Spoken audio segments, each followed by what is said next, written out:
Holy shit, these squirrels are freaking out. They're just like having a squirrel fight. What is something you probably will never do again for as long as you live? I will never, ever, ever, ever, ever again drink Wild Turkey 101. Is this because we had a bad night on Wild Turkey 101? Because I had a bad season with Wild Turkey 101. It's called Your 20s, and it's really just a dumpster fire of confusion. And it's all a really big mistake, honestly. If there is a way to skip your 20s and just head straight to your 30s, that would have been ideal. But I guess you have to suffer through it. I idolized Hunter S. Thompson, in his writing, really, but of course his persona. And so I took to Wild Turkey 101. I would get very competitive, and I am not a big person, but apparently I could drink a lot of Wild Turkey 101. What's your drink now? Honestly, I don't really drink a lot. When I'm home, I drink there's a local brewery that I love. They have this amazing lime beer, the lime gauze, and it's so refreshing. The brewery's great raft. I just like little summer drinks, and I love Saint Germain. This one says, what were you really into as a kid? I grew up in the country. I was really into being outside, planting stuff, really picking stuff, shelling peas. I mean, I was never bored by that. That sounds like really boring stuff to a lot of kids growing up in the country, but I'm like, this is great. I love green stuff. This is cool. When did you pick up your first guitar? When I was 17 or 18. My friend Chris James gave me my first guitar, my first record. The record was live at Monterey Pops Festival with Jimi Hendrix and Otis Redding. That was my introduction to collecting records. So I think I got started off on the right foot, I think you got started off on the perfect foot. That's amazing. Yeah.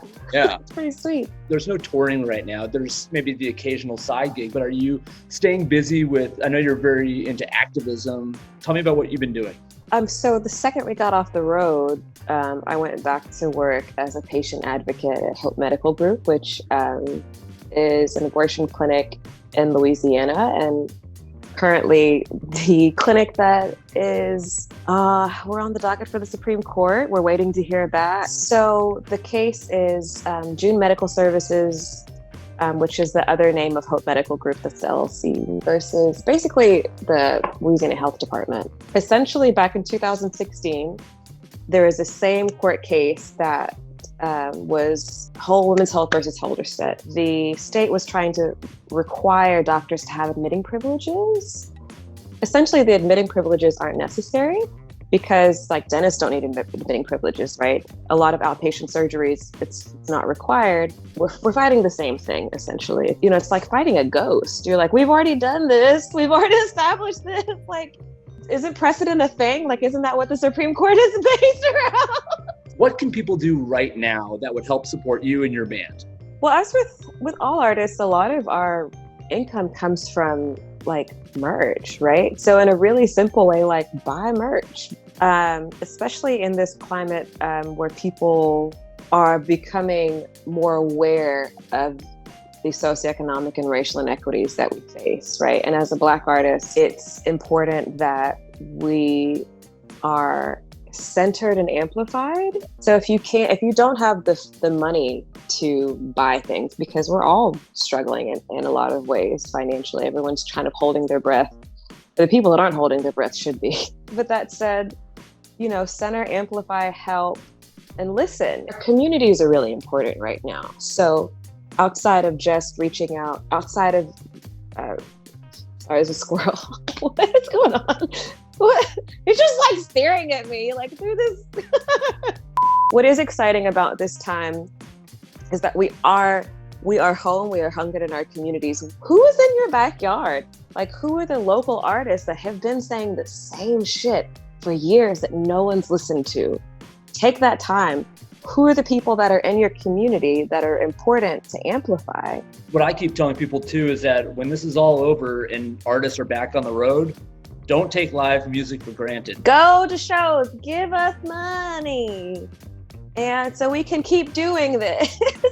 Go to shows and don't take live music for granted. Yes. Because this sucks. It does. Tell me the name of an artist that I might not be listening to that I should be listening to. Before I answer that question, venues, like support our venues because they're really important and we can't do this without them. Save our stages. I can't perform if I don't have a stage to perform on, okay? So, okay, skipping around. I'm sorry, my squirrel brain. Any time of the season, of the day, I am always in the mood to listen to Ethiopian jazz. Mulatu Espatke is just... his discography is amazing. I mean, just like such a vibe. So good.